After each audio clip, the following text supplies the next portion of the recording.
अस्सलाम वालेकुम everyone, I hope you all are doing well. तो आज काफ़ी दिनों के बाद मैं आप लोगों के साथ एक व्लॉग शेयर करने वाली हूँ। तो आज जो है वो मेरे हस्बैंड ने आना था और साथ में लाहौर से कुछ उनके दोस्तों ने आना था 1-2 दिन रहने के लिए। और आज ना कल रात मीरब की तबीयत बहुत ज़्यादा ख़राब रही, उसे बहुत तेज़ फ़ीवर था। तो सुबह उठते ही सबसे पहले मैंने पैनाडोल के ड्रॉप्स मंगवा के उसको दिए हैं, ताकि मैंने सारा दिन काम करना है तो वो मुझे तंग नहीं करे। मेडिसिन लेके मीरब सो गई थी और बस अब मैं कर रही थी किचन में जाने की तैयारी। उसको रेडी वगैरह मैंने कर दिया था, लेकिन वो बहुत ज़्यादा अभी चिड़चिड़ी हुई है तबीयत की वजह से। उसके बाद मुझे ना मीरब के कपड़े भी कुछ वॉश करने थे, तो मीरब के कपड़े ना वॉश करने के लिए मैं थोड़ी सी रॉबिन ब्लीच ऐड कर देती हूँ इसमें। इससे ये होता है कि उसके कपड़े बच्चों के ना बड़े अच्छे से साफ़ हो जाते हैं। आजकल उसने नया नया खाना खाना हल्का फुल्का शुरू किया है, तो कुछ ना कुछ उसके कपड़ों पे ना लग ही जाता है। तो मैं क्या करती हूँ, जो वाइट कपड़े होते हैं जिनका कलर नहीं निकलना होता, वो भिगो के रख देती हूँ फुल तेज़ गर्म पानी में। जब हल्का सा पानी रह जाता है, जितना बर्दाश्त हो सकता है मेरे हाथों को, उस पानी से फिर मैं धो के, तो बाकी के जिनका कलर उतरने का डर होता है वो भी फिर वॉश करके, तो फिर मैं इकट्ठे जो है ना वो शाइनर में डाल के रख देती हूँ। तो अभी मैं कपड़े भिगो के आ गई थी किचन में, और मुझे शाम में गेस्ट के आने की भी तैयारी करनी थी। तो नाश्ता के लिए मैंने ना चाय रखी थी, और साथ ही साथ मैंने कीमे का सारा कुछ कर लिया था रेडी, प्याज वगैरह काट लिया था। ये गरम मसाला कुछ मैं कीमे में डाल रही थी, इससे ना कीमे की स्मेल ख़त्म हो जाती है, क्योंकि बड़ा गोश्त ऐसा होता है कि उसकी स्मेल ना जाती नहीं है। वैसे तो साबुत खड़ा मसाला डाल दो ना, तो उससे स्मेल चली जाती है। साथ ही साथ यहाँ पे मैं अपने लिए नाश्ता रेडी कर रही थी। कीमे का सारी चीज़ें रेडी करके मैंने रख दी थी, और नाश्ता लेके फिर जाते हुए वापसी पे ना मैं कीमा जो है वो रख गई थी चूल्हे पे। अच्छा जी, साथ ही साथ ना मैंने देखा कि भाई आज शाम के खाने वगैरह के लिए ना सब्ज़ी आई हुई है।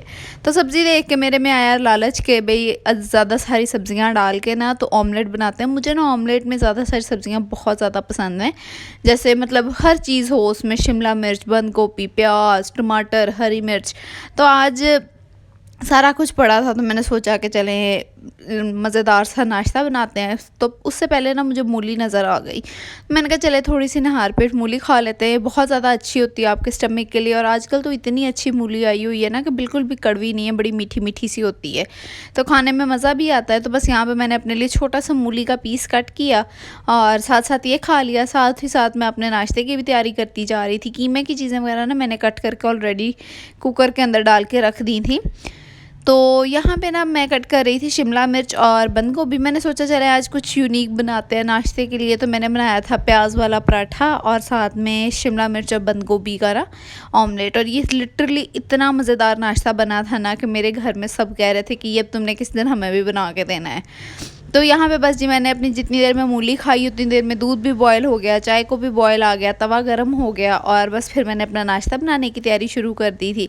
यहाँ पे मैं बना रही थी प्याज वाला पराठा, और मुझे ना प्याज वाला पराठा बहुत पसंद है। मुझे याद है जब ना मैं कहीं स्कूल कॉलेज में होती थी, तो मैंने एक दफ़ा अपने भाई को बना के दिया था, तो मुझे तब से ना ये बड़ा पसंद है, तो मैं अक्सर अपने लिए बना लेती होती हूँ। और ये कम्बिनेशन तो फिर बहुत ही ज़्यादा लेजिट बना था ना आज। अच्छा, नाश्ता करने के बाद ना मुझे रूम वगैरह भी सेट करना था गेस्ट के लिए। तो बस यहाँ पे मामा लोगों की तरफ ना रूम में मैंने मैट्रेस डलवा लिया था हेल्पर से ही। बाकी का जो काम था मैंने कहा चले मैं बाद में कर लूँगी, एटलीस्ट वो मैट्रेस जो है ना वो यहाँ पे बिछा जाएं, क्योंकि 3 से 4 जो है ना वो मेरे हस्बैंड के फ्रेंड्स आ रहे थे, उन्होंने 1 या 2 दिन रहना ही था। तो मुझे यही था कि एटलीस्ट अगर गेस्ट आपके घर आ रहे हैं ना, तो उन्हें सोने के लिए कंफर्टेबल सी जगह और आराम सुकून से वो रहें, ताकि वो आवाज़ार ना होके जाएं, इंजॉय करके जाएं। तो यहाँ पे बस मैट्रेस वगैरह उन्होंने बिछा दिया था, नाश्ता मेरा हो गया था, और फिर मुझे मीरब के कपड़े वॉश करने थे, क्योंकि पानी ठंडा हो जाए ना तो फिर कपड़े ठीक नहीं होते। हल्के हल्के गर्म पानी में से ही वॉश कर लो ना तो ठीक रह जाते हैं। साथ ही साथ यहाँ पर मैं कीमा भी चेक कर रही थी, ये अभी हुआ नहीं था, इसको प्रेशर लगा के मैं कपड़े वॉश करने चली गई थी। जितनी देर में मेरे कपड़े वॉश हुए थे ना, इतनी देर में कीमा खुल गया था और गैस चली गई थी। फिर मैंने चूल्हा बंद किया और मैं आ गई थी रूम में। मैंने कहा चले मैं बाकी का काम कर लूँ, साइड बाय साइड बीच में मैं मीरब को पकड़ लेती थी, फिर वो उसको किसी को पकड़ा देती थी, क्योंकि उसकी तबीयत ख़राब के होने की वजह से वो थोड़ी चिड़चिड़ी भी हुई थी, उससे था कि मुझे भी पकड़ो। और यहाँ पे ना मैं अपना रूम सेट कर रही थी, क्योंकि मेरे हस्बैंड को तो आप सबको ही पता है कि वो जो है ना वो बेड के मैट्रेस पे एक और मैट्रेस बिछा कर सोते हैं। तो बस यहाँ पे मैं उनके आने से पहले ना ये मेरी लाजमी वाली ड्यूटी होती है कि मैंने ये मैट्रेस ना बिछा लेना है, नहीं तो फिर रात को मुझे और बड़े कामों में ना ये भी काम करना पड़ता है। तो बस यहाँ पे मैंने सारा कुछ करके रूम वगैरह की डस्टिंग करके ना रूम सारा अपना फाइनल कर दिया था। और हेल्पर अभी आई नहीं थी, तो मेरी यही कोशिश होती है कि हेल्पर के पास ना मैं खुद खड़ी होकर अपना रूम साफ़ कराऊँ, नहीं तो वो बड़ी काम चोरी करती है मेरे रूम पे। और बस हेल्पर जो है वो हेल्पर से रूम साफ़ करवा कर तो मैं आ गई थी यहाँ पे गेस्ट के लिए रूम वगैरह सारा सेट करने। तो यहाँ पे भी मुझे डस्टिंग वगैरह करनी थी, सारी चीज़ें सेट करनी थी, तो ख़ासा टाइम मुझे यहाँ पे भी लग गया था क्योंकि हर चीज़ रेडी करनी। और गेस्ट के लिए ना मैं आप लोग के साथ कुछ चीज़ें शेयर करूँगी कि अगर आपके घर गेस्ट आ रहे हैं ना तो कुछ चीज़ों का ख़ास ध्यान आप लोगों को रखना चाहिए। एक, जहाँ पे वो सो रहे हैं उस रूम की डस्टिंग हुई होनी चाहिए। अक्सर लोग ऐसा करते हैं कि घर का कोई एक्स्ट्रा रूम होता है ना, वहाँ पे गेस्ट को लिटा देते हैं और वो डस्ट से भरा हुआ होता है गेस्ट के जाने तक ना, बस जब तक उन्होंने रहना होता है उनकी तबीयत बेचारों की ख़राब हो जाती है। ठीक है, तो इसलिए आपने अपने गेस्ट को जहाँ पे ठहरा रहे हो उस रूम की सफाई का ख़ास तौर पे ध्यान रखना है। उसके बाद सेकंड चीज़ आ जाती है उनके सोने की जगह। तो उनके सोने के लिए ना बेड बिल्कुल comfortable and according to season होना चाहिए। अक्सर लोग क्या करते हैं कि सर्दियों में ना पतली पतली सी चादरें बिछा देते हैं और इतना ठंड लगती है, इतनी ठंड लगती है, तो इसलिए यहाँ पे ना मैंने ये मोटी वाली चादर यहाँ पे बिछाई थी क्योंकि ऑलरेडी भी ये रूम कुछ ठंडा है, तो मुझे था कि यहाँ पे मोटी वाली चादर बिछे ताकि गेस्ट को एटलीस्ट ठंड ना लगे। और वैसे भी ये इस रूम के साथ ना बड़ी अच्छी मैच हो रही थी बेडशीट और बड़ी खूबसूरत लग रही थी। तो इन चीज़ों पे, छोटी छोटी चीज़ों पे फोकस किया करें क्योंकि गेस्ट ने कौन सा बार बार आना होता है, ये बार बार रहना होता है। तो इसलिए जब वो कोई 2-4 दिन के लिए रहने आ रहे हो ना तो उनकी हर छोटी से छोटी चीज़ पे ना फोकस किया करें। तो बस यहाँ पे मैं बना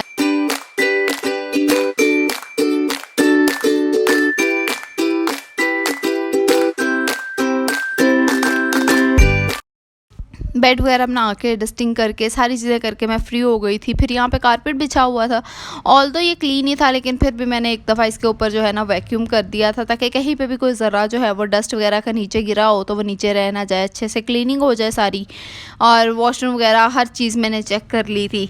और इसके बाद ना कुछ चीज़ें जो मैंने ख़ास तौर पर नोटिस में आप लोगों के भी देनी थी वो ये थी कि अगर गेस्ट आ रहे हैं तो उस रूम में एक एक्स्ट्रा टॉवल लाजमी हो, वॉशरूम के आगे मैट और वॉशरूम की एक एक्स्ट्रा जो चप्पल होती है वो लाजमी हो, वॉशरूम में एक शीशा और एक शीशा रूम में, और उसके अलावा एक हेयर ब्रश लाजमी होना चाहिए, टूथपेस्ट लाजमी पड़ी होनी चाहिए, गेस्ट के सोने के लिए एक छोटी लाइट का इंतज़ाम भी लाजमी होना चाहिए।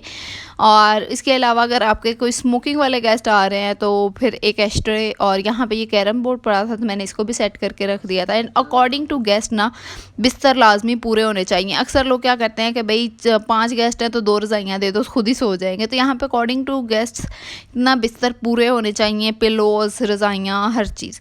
और यहाँ पे जी फाइनल हमारा रूम सारा सेट हो गया था और ये इतनी कोजी वाइब दे रहा था ना कि हमारे घर में सब कह रहे थे कि भाई हमारा तो दिल कर रहा है हम ही सो जाए यहाँ पे।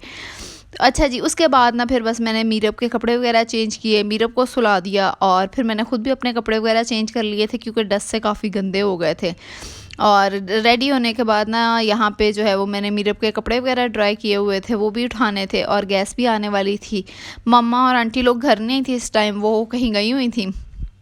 तो बस यहाँ पे मैं आप लोगों को अपनी फुल लुक दिखाती हूँ। ये मैंने ना वेलवेट का ड्रेस पहना है और अपनी शादी के जोड़े ना यकीन करें कि मैं अब जाके पहन रही हूँ। लास्ट विंटर्स तो मुझसे पहने ही नहीं गए थे, तो बस यहाँ पे अब मैं पहली दफ़ा पहन रही हूँ। अच्छा जी, रेडी होने के बाद मैंने ना सबसे पहला काम मीरब के ये कपड़े जो है वो हैंग कर दिए थे इस हैंगर पे, और फिर उसके बाद मुझे किचन में जाना था काम के लिए।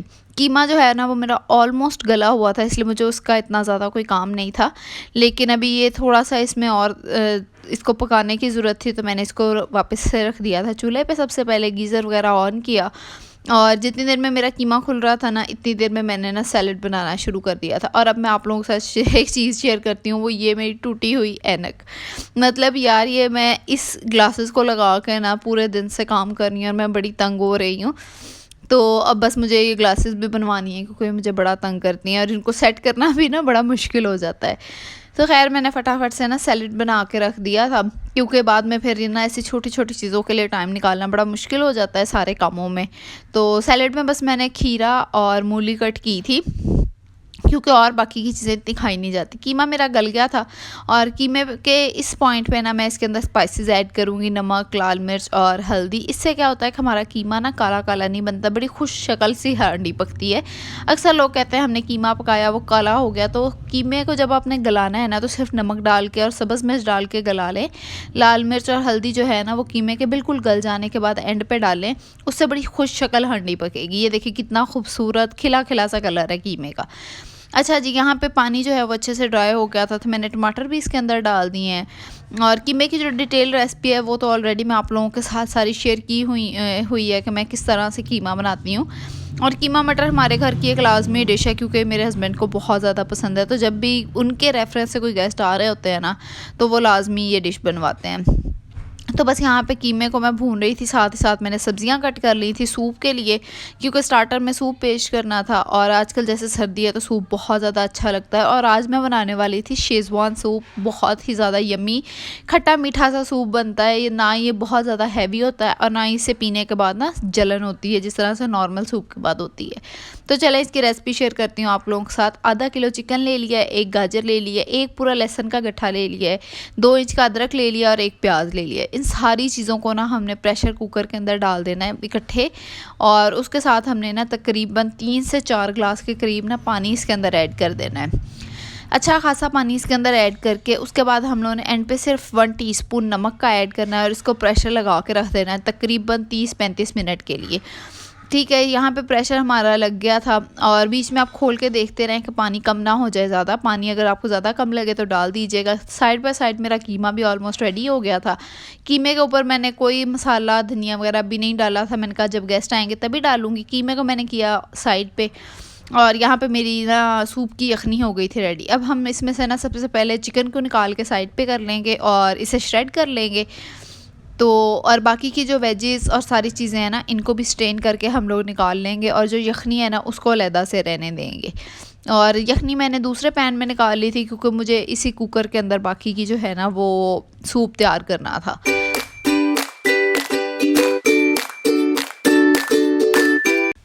अच्छा जी, अब पैन जो है वो बिल्कुल फ्री हो गया था, तो जो लहसुन और अदरक हमने निकाला था ना बीच में से स्ट्रेन करके, उसी में से बिल्कुल थोड़े से लहसुन अदरक लेकर और 1 to 2 टीस्पून ऑयल ले लिया था मैंने इसके अंदर में। इसको अच्छे से हमने फ्राई कर लेना है। जितनी देर में फ्राई हो रहा था ना, साथ ही मैंने पानी रख दिया था दूसरी तरफ बॉयल होने के लिए। और मारियोज़ की पास्ता सवैयाँ मैंने ली थी और इनको जो है वो मैंने बॉयल होने के लिए रख दिया था। लहसुन अदरक को ना हमने अच्छे से फ्राई कर लेना है ताकि इसकी बिल्कुल भी स्मेल ना रहे। अगर ये कच्चा रहेगा ना तो सूप के अंदर इसकी बहुत बुरी स्मेल आएगी, इसलिए आपने इसको अच्छे से फ्राई करना है। यहाँ पे देखिए मेरा अच्छे से फ्राई हो गया था, चिकन भी श्रेड हो गया था। और श्रेड किए हुए चिकन को ना हम इसके अंदर डाल के फ्राई कर लेंगे। इससे चिकन का ना बड़ा अच्छा फ्राई वाला टेस्ट आएगा, बॉयल हुए चिकन वाला टेस्ट नहीं आएगा। जब ये हल्का सा फ्राई हो जाएगा ना तो फिर हम अपनी वेजेस भी डाल देंगे। वेजेस में मैंने यहाँ पे ली थी बंद गोभी, गाजर और शिमला मिर्च। उनको बिल्कुल गाजर और शिमला मिर्च को बिल्कुल फाइन चॉप कर लिया था मैंने। और ये सारी चीज़ें हम इकट्ठी एक ही दफ़ा में ऐड कर देंगे इसके अंदर। इसको भी 1 से 2 मिनट के लिए फ्राई करेंगे, इससे बड़ा अच्छा सा टेस्ट आ जाएगा इनके अंदर। और जैसे ये हल्की सी फ्राई हो जाएंगी ना तो फिर जो हमारी यखनी थी ना निकाली हमने साइड पे, उस यखनी को हम इसके अंदर ऐड कर देंगे। और मैंने यहाँ पे जितनी मेरी यखनी थी ना इतना ही पानी साथ में मैंने और ऐड किया था और इसको फिर मैंने रख दिया था पकने के लिए। अब हम इसके अंदर स्पाइसेस भी ऐड कर देते हैं। तो मैंने यहाँ पे 1 टीस्पून सॉल्ट का ऐड किया था, 1 टीस्पून ही मैंने ऐड किया था ब्लैक पेपर का। और उसके बाद मैंने 1 2 3 4 5 एंड 6 पंप्स ऐड किए थे वाइट सिरके के। 8 पंप मैंने ऐड किए थे चिली सॉस के और 10 पंप मैंने ऐड किए थे सोया सॉस के। ठीक है, और ये क्वांटिटी अब आपने ख़ुद जो है ना वो डालते हुए देख लेनी है। और उसके बाद 3 टेबलस्पून मैंने ऐड किए थे केचप के। ठीक है, उसके बाद लास्ट चीज़ जो हमने ऐड करनी है ना वो 1 चिकन क्यूब है।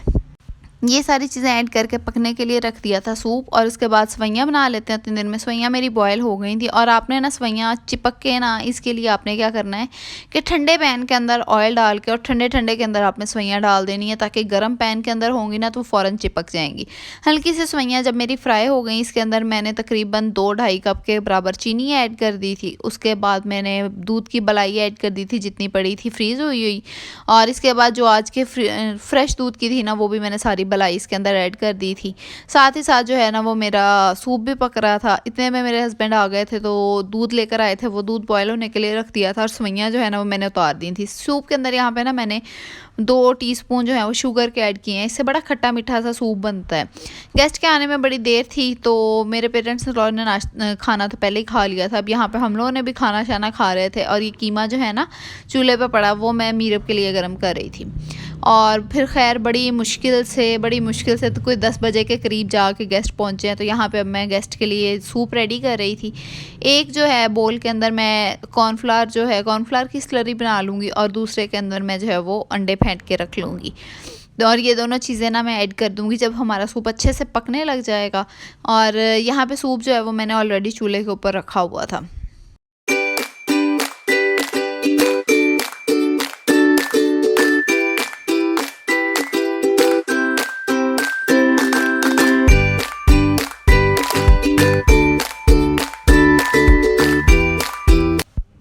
साथ ही साथ यहाँ पे मैं अपना सूप सेट भी निकाल लूँगी जिसके अंदर जो है वो सूप सर्व करना था। बर्तन ये सारे साफ़ थे लेकिन फिर भी मैंने बाद में इनके ऊपर हल्का हल्का सा कपड़ा फेर लिया था। सूप मेरा पकने लग गया था, चीज़ें सारी अंदर से पक चुकी थी। सबसे पहले अब ना हम लोग अंडा ऐड करेंगे और अंडा ऐड करके कुछ सेकेंड्स का ना हम लोगों ने इसको स्टे देना होता है और उसके बाद फिर हम लोग इसके अंदर चम्मच चलाएँगे ना तो बड़ा मज़ेदार सा अंडा बन जाएगा। और अंडे को ज़्यादा फेंटना नहीं होता, जितना अंडा फेंट लेंगे ना इसके अंदर उतना ज़्यादा ना वो फ्लफ़ी ऐसा एग बनेगा। इसके अंदर ज़्यादा फ्लफ़ी सा एग बना हुआ ना अच्छा नहीं लगता। साथ ही जो है वो हम कॉर्नफ्लावर की स्लरी डाल के इसको हल्की आंच पे थोड़ी देर पकने देंगे और हमारा सूप मज़ेदार सा हो जाएगा रेडी। सूप का सर्व करने के लिए मैं यहाँ पे जो है वो अपने सूप सेट के अंदर सूप डाल रही हूँ और बाद में फिर इसे सर्व कर दूँगी।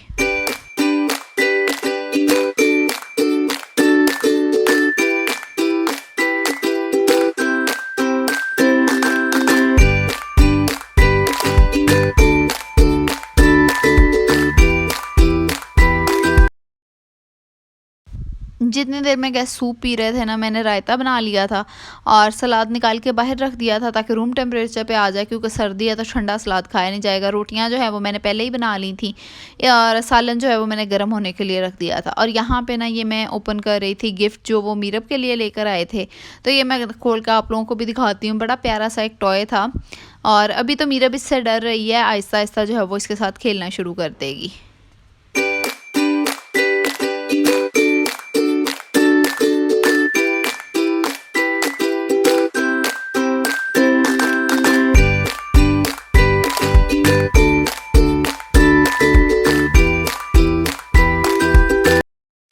सालन जो है वो मेरा गर्म हो गया था और इसको मैंने बोल में भी निकाल दिया था। बाकी के जो बर्तन है वो पहुंच चुके थे रूम में। और जब सालन मैंने उठाया है ना तो साथ ही मैंने सेवइयाँ रख दी थी, क्योंकि सेवइयों को भी खासा टाइम लग जाना था। हल्की आंच पे मैंने रख दिया था और जब सेवइयाँ मेरी रेडी हो गई थी तो फिर इसके ऊपर मैंने जो है वो नट्स वगैरह डाल दिए थे, क्योंकि इनसे बहुत अच्छा टेस्ट आता है। नट्स में मैंने इनके इस पर ना बादाम और पिस्ता और अखरोट जो है ना वो अच्छे से पाउडर नहीं किया था, बड़े बड़े चंक्स में डाला था। और साथ ही साथ जो है ना वो मैंने चाय बना ली थी। और इसके बाद ना यहाँ पे सारे काम करते करते तकरीबन रात के 11:15 हो गए थे और मीरा भी जो है वो बड़ा तंग हो रही थी कि मुझे सुला दो, और मैं तो मेरी खुद की बस हो गई थी। तो कुछ बर्तन बीच में से मेरी सिस्टर्स ने वॉश कर दिए थे, बाकी के बर्तन वगैरह वॉश किए, किचन सारा क्लीन किया। और बस इसी के साथ मैं अपने आज के व्लॉग को भी एंड करती हूँ। उम्मीद आप लोगों को अच्छा लगा होगा। अगर अच्छा लगा है तो लाइक कमेंट करना बिल्कुल भी ना भूलिएगा। मुझे दुआ में याद रखिएगा। मिलते हैं नेक्स्ट वीडियो में, तब तक के लिए अल्लाह हाफ़िज़।